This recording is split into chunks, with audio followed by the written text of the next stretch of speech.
ماشومان ماشومان جینکۍ او هلکان کورنۍ د کریختار ورته عادت او پاملرنه د تعلیمي ام روغتیایي د ځان نظافت هم اړین دی تغذیه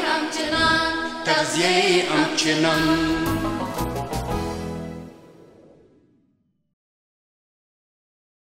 د لوی او پاک الله په سپېڅلي نامه د ځلا ټلویزیون قدرمنو لیدونکو او د راډیو درنو اوریدونکو سلامونه او ښې چارې الله دې وکړي چې ټول به روغ جوړ خوشحاله او سوکاله بایاستئ او د ژوند دغه روانې چارې مو د بریالیتوبونو او کامیابیو ډکې وي د رڼا په لور ګرځی مې چې همیشه د یوې روغتیایي موضوعاتو په تړاو جوړیږي او موږ له قدرمنو ډاکټر صاحبانو سره د اړونده موضوع په تړاو خبرې کوو زه په پیل کې د کونړ د ولایتي روغتون له ټولو ډاکټرانو له قدرمن رئیس صاحب مننه کوم چې هرې خپرونې ته یې قدرمن ډاکټر صاحب رامعرفي کړی دی او زموږ درنو اوریدونکو او اوریدونکو ته ډېر ګټور او مهم معلومات وړاندې کړي دي د دې خپرونې کوربه زه ظاهر الله ظهیر یم دا یو ځل بیا هم د یوې بلې نوې خپرونې سره چې د بحث موضوع مو ده شدید تنفسي ناروغي څه ته ویل کېږي په روانه خپرونه کې په همدې اړه د دې ننګونو په اړه ستونزو په اړه او د حل لارو په اړه درملنه یې څه ده او څنګه یې مخنیوی شو کولی په همدې موضوع به د کونړ ولایتي روغتون قدرمن رئیس صاحب ډاکټر مولادات افضل صاحب را سره خپرونه کې بل بده قدرمن رئیس صاحب لومړی ستړي مه شئ او زموږ خپرونې ته په خیر راغلئ بسم الله الرحمن الرحیم ظاهر صاحب زه هم په خپل وار باندې تاسې ته قدرمن تخنیکي همکارانو ته او د ځلا رادیو تلویزیون لیدونکو او اورېدونکو ته خپل نیکې هیلې سلامونه وړاندې کوم الله دې وکړي چې خوشحاله او روغ یاستئ قدرمن رئیس صاحب ډېره مننه لکه څنګه چې مخکې هم یادونه وکړله د دغې برنامو تر شا تاسې هم موږ سره ډېره همکاري کړې ده او ډېر قدرمن ډاکټر صاحبانو برنامې ته رامعرفي کړي تاسې نه هم ځانګړې مننه کوو چې په شته مصروفیتونو کې بیا هم زموږ لیدونکو او اورېدونکو ته مو وخت ورکړ رئیس صاحب دا شدید تنفسي ناروغي به وپېژنو بیا به نو خپرونه همداسې مخ ته یوسو ولې نه تنفسي انتانات یا تنفسي ناروغۍ د نوم څخه لکه چې معلومیږي تنفسي انتانات هغه میکروبونه دي چې د هغه غړو انتانات رامنځته کوي کوم چې په ساه اخیستلو کې برخه لري او رول لري چې د پوزې نه نیولې تر سږو پورې په دغه هره برخه کې چې انتاني ناروغۍ یا هغه ناروغۍ چې د مایکرو ارګانیزمونو په واسطه باندې منځته راځي رامنځته کیږي دغه ناروغیو ته تنفسي انتانات ویل کیږي تنفسي انتانات بیا په مجموع کې په دوو لویو ګروپونو باندې ویشتل شوي دي چې یو زندني تنفسي انتانات دي او یا زندني تنفسي میکروبي ناروغۍ چې موږ او تاسو په لنډ ورته وایو او بل چې د بیړني تنفسي انتانات دي چې هغې ته موږ حاد تنفسي انتانات وایو په دا چې زموږ او ستاسو اوسنۍ موضوع د حادو تنفسي انتاناتو په اړه باندې ده نو په لنډ ډول به زه یو وارې حاد تنفسي انتانات معرفي کوم چې حاد انتانات تنفسي انتانات څه ته ویل کېږي حاد تنفسي انتانات هغه انتانات دي کوم چې د تنفسي سیستم کې داخلو غړو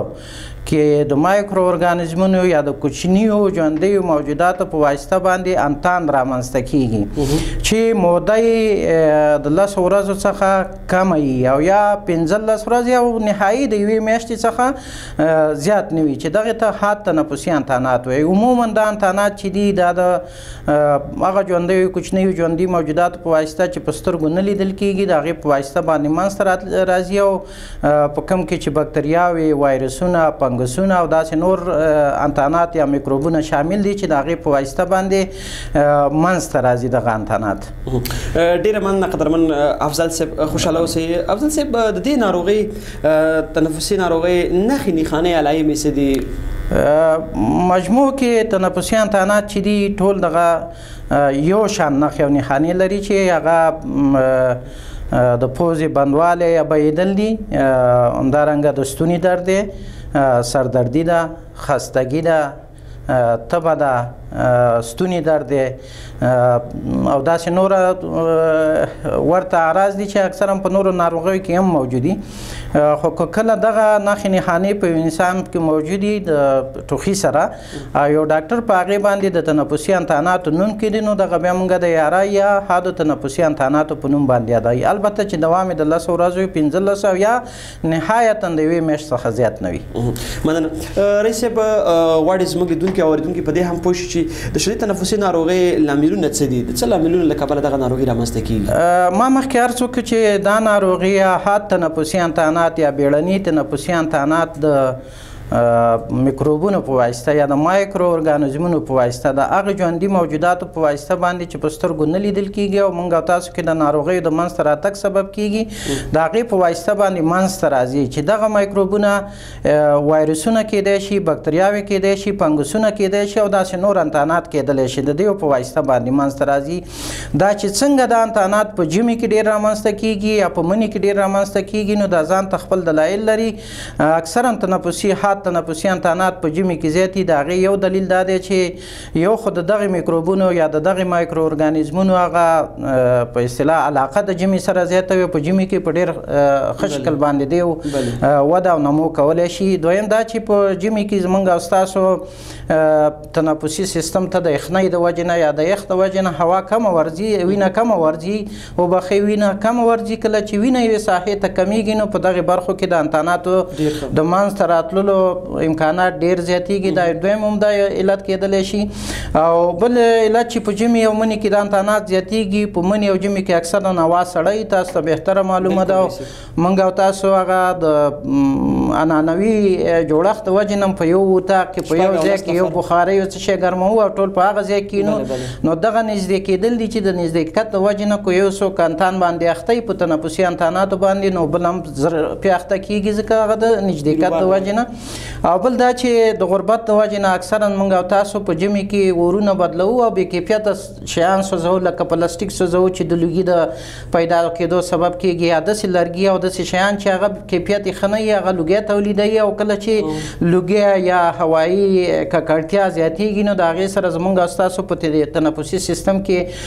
واړه غوښین ویښتان دي چې موږ هغې ته په طب کې سیلیا ویل کېږي دغه سیلیاګانې د دغې پلوشن یا د دغې ککړتیا د وجې نه پلش کېږي د دغې سیلیاګانو وظیفه دا ده چې کله یو میکروب داخلېږي تنفسي سیستم ته هغه پورته خواته ټېله کوي او د توکاڼو په شکل باندې هغه موږ او تاسو لرې کوو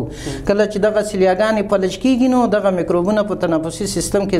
ځای نیسي او د انتان د منځته راتلو سبب کېږي بالکل ډېره مننه قدرمن رئیس صاحب د درنو اورېدونکو تاسې همداسې به د ځلا راډیو او ځلا ټلویزیون څخه د رڼا په لور ګرځئ میز ګورئ او اورئ چې د خپرونې د بحث موضوع مو ده شدید تنفسي ناروغي څه ته ویل کېږي په خپرونه کې را سره د کونړ د ولایتي روغتون قدرمن رئیس صاحب ډاکټر صاحب مولادت افضل مېلمه دی چې په روانه خپرونه کې به دوی په همدې تړاو تاسو سره بېلابېل معلومات شریکوي رئیس صاحب څوک په خطر کې دي د ناروغۍ نه ماشومان او که زاړه که لویان او که نه طبقه بندي څنګه کولی څوک ډېر په خطر کې دي په د حادو تنفسي انتاناتو دپاره په مجموع کې عموما د میکروبي ناروغیو دپاره زاړه اشخاص هغه چې عمر یې د 15 اویا څخه پورته وي همدارنګه امیدوارې ښځې چې د امیدوارۍ په وخت کې یا د حمل په وخت کې د میندو معافیت کمیږي یا د هغې هغه دفاعي قوه چې د میکروبونو په مقابل کې موجود ده په هغې کې کموالی راځي دوی ډېر خطر کې دي او هغه ماشومان چې عمر یې د 15 کال نه ښکته په دې کې معافیتي سیستم پورته نه ایتلی یعنې خپل حد ته نه رسېدلی ډېر مساعد دي یا ډېر په خطر کې دي او هغه اشخاص چې نورې ناروغۍ ولري مزمنې یا زنډنۍ ناروغۍ ولري لکه تنفسي ناروغۍ COPD یا سګرټ څکوونکي یا دا چې قلبي مزمنې ناروغۍ ولري شکر ولري دغه ناروغان ډېر زیات په خطر کې دي او هغه کسان چې معافیت یې خپل ښکته وي ځینې داسې امراض شته دی چې هغه زموږ او ستاسو د بدن معافیت ښکته کوي یا زموږ د بدن توانایي د میکروبونو په مقابل کې ټیټوي که چېرته یو څوک دغه شیان ولري یا دغسې عمر او وخت کې نو دی ډېر مساعد دي نسبتا نورو اشخاصو ته تنفسي حادو ناروغیو ته قدرمن رئیس صاحب تاسو د سګرټو یادونه وکړه زما بله پوښتنه همدې پسې د سګرټو وه خپله سګرټ څومره وژونکې ناروغي ده او بیا چې په اره یخته نو دغه سګرټ څکونکي خلک له څومره د مرګ خطر سره مخ دي او لومړی په د سګرټو په هغه کې چې دا څومره وژونکی عمل دی خپله ما مخکې عرض وکړه چې دود هغه یا پلوشن چې په هر شکل باندې اوسي یا ککړتیا چې دا په هر شکل باندې اوسي که چېرته دا یې زموږ او ستاسو په تنفسي سیستم کې سیلیا چې ده د دې د فلج سبب کېږي او د سیلیا ډېره عمده وظیفه دا ده چې دا میکروبونه بار ته ټېله کوي او هغه د تنفسي سیستم نه وباسي که تاسو وګورئ نو د سګرټ دود هغه نور نقصانات چې نیکوتین یا هغه مواد چې هغه مخدر دي هغه خپله کم تاثیرات په بدن کې لري هغه ډېره جدا موضوع ده یوازې تړاو چې دلته تنفسي ناروغیو سره ورکو نو دلته چې کله سګرټ څکول کېږي دغلته دغه سیلیا پش کېږي نه یوازې دا چې د ناروغۍ شدت زیاتېږي بلکې دوام هم زیاتېږي او خطرناک کېدلو ته یا سیویریټي ته یا شدت ته د دې هغه تمایل چې دی ډېر زیاتېږي د سګرټو د څکلو په واسطه باندې نو لطفا باید په مجموع کې عموما باید سیګریټ د څښلو څخه اجتناب وشي او که چېرته داسې امکان نه حد اقل باید سړی په تنفسي انتاناتو کې یا په داسې شرایطو کې چې تنفسي انتانات زیاتېږي باید د سیګریټ د څښلو څخه اجتناب وکړي. دا نه یوازې دا چې د فرد دپاره هغه څوک چې سیګریټ څښي د هغې دپاره تهدید دی بلکې هر څوک چې د هغې خوا او شاته دي د هوا د ککړتیا د وجې دپاره د هغې هم یو تنفسي تهدید دی باید چې موږ او تاسو ورنه ځان وژغورو. قدرمن رئیس صاحب په کونړ ولایتي روغتون کې دغسې ناروغان موږ لرو او درملنې لاندې څومره ناروغان لري په اټکله دقیق به لا نه وي ځکه تاسو ارقام نه ترلاسه کړي خو په داسې ممکن راته ویلی شي څومره ناروغان لرو د دغې ناروغۍ او تداوي څنګه روانه ده؟ تاسو ته بهتره معلومه ده چې اسداباد ولایتي روغتون نه یوازې دا چې د کونړ نه بلکې نورستان خواوشا نورستان نه ورته ناروغان مراجعه کوي. په اوسني وخت کې ټولنې ته هم بهتره معلومه ده تاسو ته به معلومه وي چې په تنفسي انتانات ډېر زیات شوي دي او دا کله چې تنفسي انتانات زیاتېږي نو هغه شدید انتانات هم پکې بیا زیاتېږي. نو که چېرته موږ او تاسو د یو واړ کیسه راواخلو چې زموږ په روغتون کې وسپېلن دپاره د عمومي د اطفالو د واډ دپاره یا د کوچنیانو د عمومي ناروغیو د واډ دپاره یوازې 10 بستره لرو. په دغې 10 بسترو کې موږ سره وسپېلن 1.5 مریضان بستر دي. یعنې تاسو داسې فکر وکړئ چې په یو چپرکټ کې موږ سره وسپېلن 15 ناروغان بستر دي. او د درملنې دپاره موږ او تاسو ته معلومه ده چې درملنه د تنفسي انتاناتو په مختلفو اشکالو باندې کېږي وروسته او بیا په درملنه انشاءالله وغږېږي چې په څه شکل باندې. خو په روغتون کې موږ د تنفسي انتاناتو د درملنې دپاره ځان ته پروتوکولونه لرو ځان ته داسې لارښودونه لرو چې د هغې لارښود مطابق د هغې درملنه په ښه شکل باندې صورت نیسي. او ولس ته معلومه ده انشاءالله چې د اسداباد ولایتي روغتون کې د تنفسي انتاناتو څخه مړینه کمه ده او په هغه شکل باندې چې شاید و باید په د هغې نه هم انشاءالله موږ توقع لرو چې د دې نه هم ښه ده. بالکل ډېره مننه قدرمن رئیس صاحب. ښاغلی افضل صاحب واکسین کول د دې ناروغۍ د مخنیوي کې څومره هم رول لوبولی شي؟ موږ همیشه معافیت خبره کوو د ټولو مرضونو په وړاندې اقتیام چې معافیت یو څه دی چې د مخنیوی کولی شي خو په مشخص د دې ناروغۍ دپاره واکسین شته دی او کول یې څومره ګټور دي؟ تنفسي ناروغۍ موږ او تاسو چې ویل اکثرا د نورو ناروغیو په سیر کې رامنځته کېږي. که چېرته موږ او تاسو وګورو شیر یو یا میزل یا شیر داسې یوه ناروغي ده چې شدید اختلاط سینه بغل دی تنفسي ناروغۍ ده. که یو څوک د شیرې څخه معاف وي نو که چېرته تنفسي انتانات ورته لګېږي نو هغه شدت نه اختیاروي. همدارنګه په ټوزې چې موږ او تاسو د شنې ټوخلې یا تورې ټوخلې مختلف نومونه ورته ویل کېږي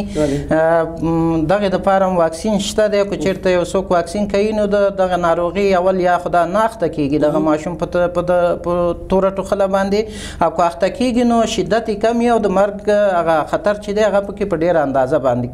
کمیږي. علاوه له دې نه موږ او تاسو اوس هغه کسان دپاره چې عمرونه یې د 18 نه بره وي او اوس حتی د 18 نه ښکته هم دې ته په دې سیستم کې د کرونا دپاره چې دا یو شدید تنفسي انتان رامنځته کوي نو د هغې دپاره هم واکسین موجود دی او ټولو خلک باید په منظم ډول باندې په دورهیي شکل باندې 6 میاشتې بعد یا یو کال وروسته باید دغه د کرونا واکسین واخلي. او علاوه د دې نه د نوزادانو یا هغه څوک چې نوې پیدا کېږي د هغې د واکسینو په سیستم کې د تنفسي یا د سینه بغل د واکسین په نوم هم یو واکسین شامل شوی دی چې دا واکسین د نوموکوک دپاره چې یو شکل شدید سینه بغل رامنځته کوي دا نوموکوک په نوم باندې میکروب چې دی د دغې دپاره مخصوص شوی دی. که چېرته موږ او تاسو په نوموکوک اخته کېږي دا ماشوم وروسته نو د نوموکوک د وجې نه چې کوم یو هغه ته هغه د سحایا او التحاد پیدا کېږي او یا شدید سینه بغل ورته پیدا کېږي نو د دې مخه نیسي.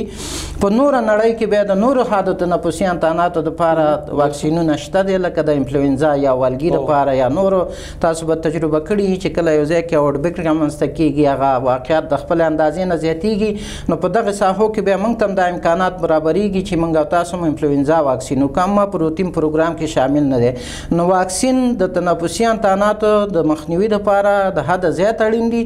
خصوصا هغه واکسین چې په سیستم کې شامل دي لکه د کرونا واکسین شو د شیرې واکسین شو د تورې ټوخلې واکسین شو او یا د سینه بغل واکسین. ډېره مننه قدرمن رئیس صاحب چې اړخیزه معلومات مو زموږ لیدونکو او اورېدونکو. ډاکټر صاحب قدرمن ډېری ناروغۍ داسې چې کورنۍ درمل موږ ورته یادولی شو آیا د هر تنفسي ناروغۍ لپاره موږ کومه نسخه کورنۍ درمل ورکولی شو عموم کې داسې دقیق به یا به نه داسې کومه یادونه موږ شو کولی چې کومه زموږ ډېری اورېدونکو چې همداسې به د کونړ په ډېرو لرو پرتو ولسوالیو کې زموږ غږ اوري هغوی به وایي چې داسې وخت کېږي چې امکانات ډېر کم وي چې د شپې څوک ورسېږي روغتون ته. آیا داسې کوم کورنۍ نسخه یادولی شو تر څو چې مریض یو څه ښه شي د دې ناروغۍ په وړاندې؟ دا ډېره ښه پوښتنه ده ظاهر صاحب. که موږ تاسو وګورو تنفسي انتانات تنفسي انتانات خپله په دوو کټګورۍ کې ویشل شوي دي. یو د پورتنۍ لارې تنفسي انتانات دي او بل د ښکتنۍ لارې تنفسي انتانات دي. د پورتنۍ لارې تنفسي انتاناتو شدت نسبتا کټنۍ لارې تنفسي انتاناتو ته دا شی دی کم دی. موږ کولی شو چې پورتنۍ لارې تنفسي انتانات تر یو اندازې پورې چې د خطر نښې موجود نه وي او شدت یې نه اختر کړی په کور کې تداوي کړو. پورتنۍ تنفسي لار که چېرته موږ په ساده الفاظو یو چا ته ووایو چې خوله وازه کړه کومې ساحې پورې چې دا ځای موږ ته ښکاري دې ته پورتنۍ تنفسي لار وایي او د دې نه ښکته چې دا هغه ښکتنۍ تنفسي لاره ده. د پورتنۍ تنفسي لاره انتاناتو کې عموما زکام پکې شامل دی، د ساینسوني التهاب پکې شامل دی، د غوږ التهاب او د ستوني التهاب پکې شامل دی چې ډېری دا ناروغۍ د وایرسونو په واسطه باندې منځته راځي او دا سیلف لیمیټډ دی یعنې خپله ښه کېږي. خو په دغه وخت کې باید موږ څه که چېرته یو څوک په انتان باندې اخته شي د زکام باندې یا د پرنجایټس یا د بلغم په التهاب باندې یا د متوسط غوږ په التهاب باندې په دې باندې اخته شي نو په دغه وخت کې پکار د دې ته چې د نورو وختونو څخه دا ښه خواړه وخوري. خو خواړې په دې معنا باندې چې د دې په خوړو کې حد اقل باید سبزي او میوه شامله اوسي. یو دویم دا چې دا کامل استراحت وکړي په دغه وخت کې یعنې کوشش وکړي چې په دې وخت کې درانده کارونه ونه کړي تر څو چې هغه د وجود معافیت ښه شي او هغه کوم وایرسونه چې هلته رامنځته کېږي میکروبونه چې رامنځته کېږي هغه له منځه لاړ شي. او علاوه له دې نه باید دا ډېر مایعات واخلي په دې وخت کې چې هغه شین چای، اوبه، خورما، سوپ دغه شیان باید زیات استعمال کړي. دا یو کورنۍ درملنه ده چې د ټولو تنفسي انتاناتو دپاره موږ او تاسو دا کولی شو چې اپلای کړي یا تطبیق یې کړو. او علاوه له دې نه باید په دې وخت کې شخص تود وساتل شي او د هغې هغه په اصطلاح چې کوم یو تنفسي اروا چې د هغه ښه والی پیدا کړي. که راشو دې ته چې څه وخت کې باید یو سړی ډاکټر ته ورشي چې سړی ووایي چې دا ناروغي زما اوس نوره په کور کې نه ښه کېږي او مجبور یم چې زه باید ډاکټر وګورم. مخکې موږ او تاسو د تنفسي ناروغۍ په نښو نښانو وغږېدلو چې په هغې کې تبه ده، زکام دی، خستګي ده، تنفسي د پوزې بندوالی دی، د پوزې بهېدل دی، ټوخی دی، دغه شیان موږ او تاسو ویله. خو دغه تبه کله چې ډېره شدیده تبه رامنځته کېږي او د طبابت نه نظره دغه تبه 9 درجو د سانتیګراد ته رسېږي، په دې وخت کې اړینه ده چې یو فرد باید لاړ شي او وګوري دا ډاکټر وګوري چې سبب یې معلوم کړي چې آیا دا تنفسي انتان شدید شوی دی که نه دی. دویم دا چې که یو فرد ته تنفسي ستونزې پیدا کېږي، تنفسي ستونزې موږ دا دې ته وایو چې یو فرد خپل تنفس خپله احساسوي. موږ او تاسو ساه اخلو اما نه پوهېږو چې زه ساه اخلم. کله چې یو شخص دا احساس کړي چې ګوره زه داسې ساه اخلم په دې خپله ساه باندې پوه شي نو دا یو تنفسي ستونزه ده. باید په دې وخت کې دا ډاکټر وګوري چې د هغې ته لازمي لارښوونې کوم شی په کار یې هغه ورته وکړي. علاوه له دې نه ګنګسیت او هوش کې تغیرات منځته راتلل. مثلا یو ګنګسیت یو چاته پیدا کېږي په تنفسي انتاناتو کې او یا په هوش کې هغې په بیدارۍ کې تغیرات رامنځته کېږي، ډېر سستېږي، کسل وي، ډسورنټ کېږي، یعنې شیان نه پېژني، شخص نه پېژني. نو په دې کې دا اړینه ده چې باید یو ډاکټر وګوري او کلینیک ته مراجعه وکړي تر څو چې د تنفسي انتاناتو د پرمختللي درملنو په لوري باندې اقدام وکړي. بالکل. ډېره مننه قدرمن رئیس صاحب. درنو اورېدونکو تاسو هم داسې به خپرونه ګورئ د رڼا په لور ګرځئ مې تر پایه له موږ سره اوسئ او په روانه خپرونه کې به ډېر زیات مهم مسایل تاسو ته وړاندې شي. قدرمن رئیس صاحب خپل سري درمل یادولی شو. ډېری وخت داسې ناروغان چې په کور کې نو یو ورته وایي چې دا شربت به ورکو، دا ګولۍ به ورکو، دا به ورکو، دغه څومره یو لویه اندېښنه کېدلی شي چې ډېری خلک خپل سري درمل خوري. تاسو د یو روغتیا پال د رئیس په توګه د دغې کړنې د مخنیوي لپاره څه وړاندې کوئ زموږ لیدونکو ته؟ زموږ او ستاسو د ټولنې عمومي مشکل چې د هغه خودسري درمل دي چې په دې جامعه کې هغه د انټيبیوټیکو مقاومت چې وګورو موږ اوس تقریبا په ټول د انټيبیوټیکو په مقابل کې یا د میکروب ضد درملو په مقابل کې مقاومت پیدا شوی دی. یعنې که چېرته موږ ټولنې ته وګورو د ډېر عادي زکام دپاره دیوزي او ډېر قوي انټيبیوټیک سیپټراکزون اخلي یا انټيبیوټیک نه یوازې دا چې دا خبره باید وبخئ په ډاډ سره وکړو چې انټيبیوټیک نه یوازې دا چې د دغه ناروغ د ناروغۍ لپاره په کار نه دی بلکې د دغه ناروغ هغه معافیت نورم ښکته کوي او د هغه که چېرته په تغذیوي بېکفایتۍ باندې اخته د حالت نورم شدید کوي کمبیني پیدا کوي او انتان د نور پرمختګ ته زمینه مساعده کیږي. نو ستا د پوښتنې په جواب کې په مجموع کې موږ او تاسو په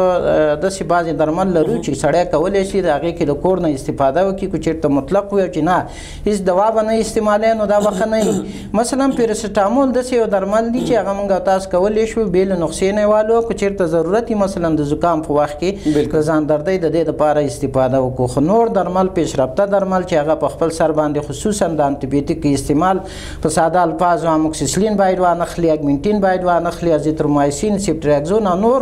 دا باید په هیڅ شکل باندې وانغستلی شي. نه یوازې دا چې تاوان ګټه نه رسوي بلکې شخص ته هم تاوان رسوي خپله په مجموع کې سیستم ته هم تاوان رسوي. بلکل رئیس صاحب قدرمن د دې ناروغۍ د مخنیوي لپاره کوم تدابیر نه موږ کار اخیستلی شو یا باید ونیول شي تر څو د دې ناروغۍ مخنیوی وشي؟ که چېرته موږ او تاسو دې ته وګورو چې تنفسي انتانات په څه شکل باندې خورېږي نو اول به په دې باندې لږ یو څه اندازه بحث وکړو چې تر څو د هغې د خپرېدو هغه لارې وپېژنو نو په اسانۍ به وکولی شو چې د هغې د مخنیوي په اړه موږ او تاسو وغږېدلی شو. په مجموع کې تنفسي انتانات د درې عمده لارو نه خورېږي چې هغه یو مستقیم تماس دی یا تماس د لارې نه مستقیم تماس، دویم چې دی د هوایي څاڅکو د لارې نه او دریم چې دی د هوایي ذراتو د لارې نه دا ناروغي انتقالېږي. مستقیم تماس په واسطه چې دا میکروبونه خورېږي هغه مستقیم تماس دی او غیر مستقیم تماس دی. مستقیم تماس دی ته وایي چې یو فرد چې په تنفسي انتاناتو باندې اخته دی او موږ ورځو هغه ته لاس ورکوو د هغه په لاس باندې میکروب دی دا د لاس په واسطه میکروب راخلم زه خپلې پوزې خولې ته وړم او زه په انتان اخته کېږي دې ته مستقیم تماس ویل کېږي. په تماس کې یو غیر مستقیم تماس دی چې یو ناروغ شخص د سطحو سره مثلا د پیالې سره د میز سره د دې سره په تماس کې راځي میکروبونه په دې باندې پاتې کېږي او که یو روغ شخص راځي او دغه شیان استفاده کوي نو د غیر مستقیم تماس شخص اوس دلته نشته مګر هغه میکروب په دې ځای کې موجود دی هغه انتقالوي. او دویمه لاره چې هغه ډراپلیټ وي غټ غټ څاڅکي چې د ټوخي او پرنجي په وخت کې هغه یو فاصله د دوه اشخاصو ترمنځ که د 1 متر نه کم اوسي او پرنجي او ټوخی کېږي او تنفسي محافظه نه یې شوي نو دغه څاڅکي ځي او تنفسي سیستم د بل فرد کې ځای نیسي د هغې په واسطه باندې څه کېږي انتقالېږي دې ته ډراپلیټ وي یا د څاڅکو په شکل باندې. او بل هوایي ذرات دي. هوایي ذرات دغه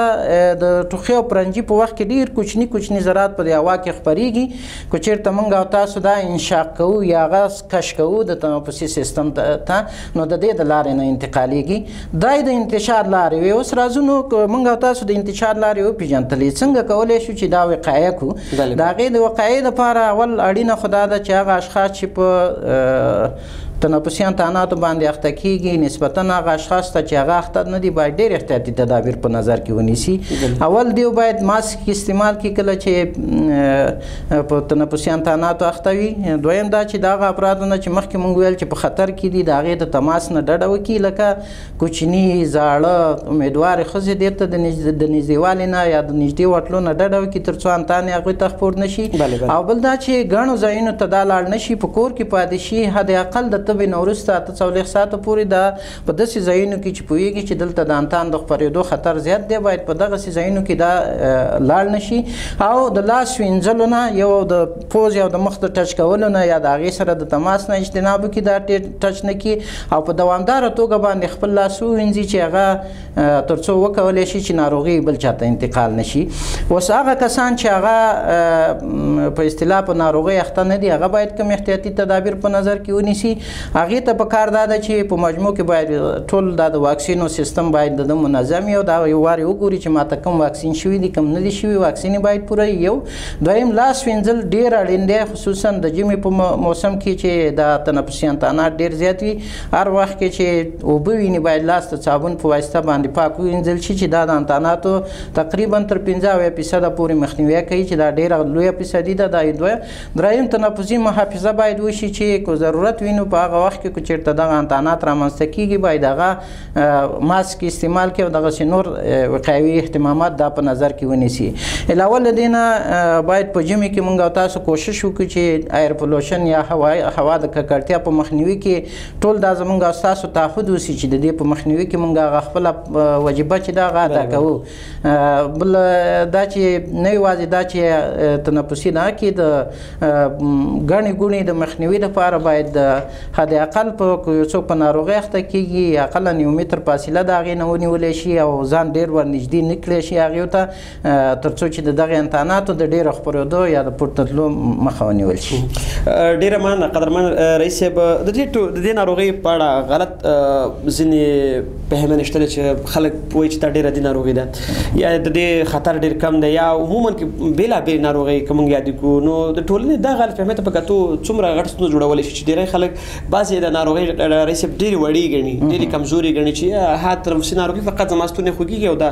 دا خپله څومره خطر په ټولنه کې د بېلابېلو ناروغۍ په وړاندې تمامېدلی شي. دا یو ښه ابتکار دی چې تاسو کړی دی چې خلکو ته د خلکو هغه فهم زیاتوئ د دې ناروغۍ په اړه باندې. که موږ او تاسو وګورو دا واقعیت دی چې تنفسي انتانات ډېر زیات دي نو باید د خلکو فهم په دې رابطه باندې زیات شي چې څه وخت کې یوه ناروغي شدیده تنفسي ناروغي ده او په څه وخت کې یوه ناروغي خفیفه تنفسي ناروغي ده. که چېرته د دغې کلاسیفیکیشن یا د دغې طبقه بندۍ په اساس باندې هر سړی باید ځان ارزیابي کړي. که یو چاته د تنفسي انتاناتو په وخت کې تنفسي ستونزې پیدا کېږي او دا عادي ګڼي نو همدغه تنفسي ستونزه یو څه وخت وروسته زیاتېږي او د ده په مرګ باندې تمامېږي. خو که یو څوک تنفسي ستونزه یې دومره نه وي او رښتیا واقعا یوازې یو عادي زکام ولري او دا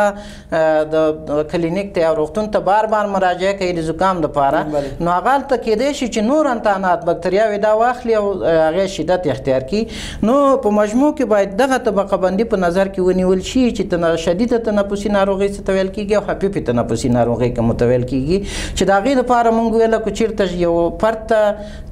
شدیده تبه پیدا کېږي د ته اړینه ده چې باید کلینیک نه ویزټ وکړي او ډاکټر یې وګوري باید عادي ونه ګڼي. دویم دا چې که ورته تنفسي ستونزې پیدا کېږي د تنفس په وخت کې د سینه آواز کوي یا دا دی چې زر ساه اخلي او یا دا دی چې ګنګسیت ورته پیدا کېږي او یا دا چې په هوش کې تغیرات راځي یا بیدارۍ کې تغیرات راځي نو دا باید حتما کلینیک ویزټ کړي او هغه هلته ورشي ډاکټر وګوري. په ماشومانو کې باید میندې او پلرونه دا ډېر متوجه چې په ماشومانو کې یارای یا حد تنفسي انتانات ډېر خطرناک دي او وژونکي هم دي. باید هغې ته موږ او تاسو متوجه اوسو چې که په ماشوم کې دغه ستونزې پیدا کېږي د تنفسي انتاناتو په وخت کې نو اړین ده چې موږ هغه روغتون ته ویسو یا یو ډاکټر ته هغه ویسو چې ویې ګوري چې دغه ستونزې مثلا ماشوم د تېرېدلو نه انکار کوي څه نه خوري او یا چې څه شی خوري هغه بېرته کانګې کوي. دا یو شدید حالت دی چې باید په دغه وخت کې مور او پلار حتما دا ماشوم ویسي. بل دا چې ماشوم نه بیدارېږي یا په مشکله باندې بیدارېږي دا داسې یو حالت دی چې باید موږ ماشوم ویسو. یا دا دی چې ماشوم شین کېږي موږ او تاسو ویو چې ساه اخیستلو کې د ستونزو وجې نه هغه شین کېږي او یا دا دی چې احتلاج ورباندې راځي نو که دا حالات واقع کېږي دا وژونکي دی باید حتما د روغتون څخه لیدنه وشي. علاوه له دې نه په ماشومانو کې د ساه اخیستلو سره د پوزې وال د سینې وال زر چټکه ساه اخیستل دغه ستونزو ته باید مور او پلار متوجه باید بابیزې ونه ګڼي باید درانه وګڼي دا پیښه واجلې یو روغتون ته یا یو روغتیایي کارمند ته وښیي. قدرمن رئیس صاحب ډېره زیاته مننه کوم چې بېلابېلو خپرونو ته مو راغلي یاست یو ګډون مو کړی دی. په پای کې مو لارښوونه څه ده د ټولو ناروغیو په وړاندې چې انسان روغ سالم پاتې شي د بېلابېلو په لنډه توګه البته او د دې ناروغۍ په تړاو ستاسو پیغام څه دی؟ ټولې انتاني ناروغۍ چې دي د هغې اسباب تقریبا یو شی دي. یو شی په دې معنا باندې چې کله زموږ او ستاسو د بدن معافیت ضعیفه کېږي نو په موږ باندې انتانات زورور کېږي. نو د هغې دپاره باید زموږ او ستاسو رژیم ښه اوسي. موږ او تاسو ښه رژیم دې ته وایو چې په هغې کې غوښې او وازګې او دا شیان چې دا ښه غذایي رژیم نه دی. باید په خپله غذا کې موږ او تاسو سبزي میوه دغه شامل کړو. دویم کوشش وکړو چې ځان خوشحاله وساتو یعنې څومره چې په موږ او ستاسو په بدن باندې سټرس راځي یا هغه رواني فشار راځي هغومره زموږ او ستاسو د بدن مقاومت ضعیفه کېږي او دغې انتاناتو ته چې هغه په هر شکل باندې اوسي هغې ته مساعد کېږي. علاوه له دې نه خپل ژوند باید داسې برابر کړو چې حد اقل ځان ته یا سیلف کیر خپل ځان ته یو وخت ورکړو یو څه تمرین وکړو وګرځو حد اقل په ورځ کې 10 دقیقې باید پیادهروي وکړو چې د دې سره د انسان د بدن مقاومت دا ښه کېږي او د هغه د انتاناتو هغه منځته دا هغه ساده لارې دي چې موږ کولی شو د انتانات ته تر یو څه اندازه پورې د هغې نه ځان وژغورو. علاوه له دې نه معافیت حاصلول یا واکسین ډېر اړین دي. مور او پلار او هر شخص باید دې ته متوجه چې خپل ماشومان خپلې امیدواره میندې زاړه اشخاص او کسان چې د واکسینونو دپاره کاندید وي په خپل وخت باندې ډېره مننه رسیب چې راغلی په خبرونو کې مو ګډون وکړو. مننه د تاسې نه. د ځلا ټلویزیون قدرمنو لیدونکو دا وه زموږ د نن ورځې د رڼا په لور ګرځی میز. تر بیا او بلې خپرونې او پاک او مهربانه خدای سپارو. ماشومان جینکۍ او هلکان کورنۍ د کرېختار ورته عادت او پاملرنه د تعلیمي ام روغتیایي د ځان نظافت هم اړین دی تغذیه هم چنان تغذیه هم چنان